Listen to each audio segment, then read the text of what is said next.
આપ જોઈ રહ્યા છો સ્પાર્ક ટુડે ન્યૂઝ। સિંધી સમાજમાં નવા વર્ષ એટલે કે ચેટીચંદ પર્વે વારસિયાના સથન જશબરી પ્રાઇમરી સ્કૂલમાં ધામધૂમથી ઉજવણી કરવામાં આવી છે। બાળકો, શિક્ષકો, ટ્રસ્ટીઓ અલગ અલગ ડ્રેસ પહેરીને પરફોર્મન્સ આપ્યા છે, ભગવાન ઝૂલેલાલની પૂજા કરી છે અને પ્રેમ પ્રકાશ ધર્મતીર્થ પર 29ના રોજ જે કાર્યક્રમ થવાનો છે તે અંતર્ગત માહિતી આપી છે।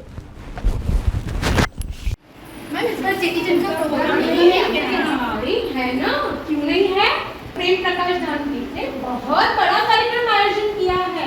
29 तारीख को शाम 7:30 बजे पिंटू सोनी ग्रुप की तरफ से भव्य कार्यक्रम का आयोजन किया गया है। जीतू सर की टीम की तरफ से संगीत कार्यक्रम का आयोजन किया गया है।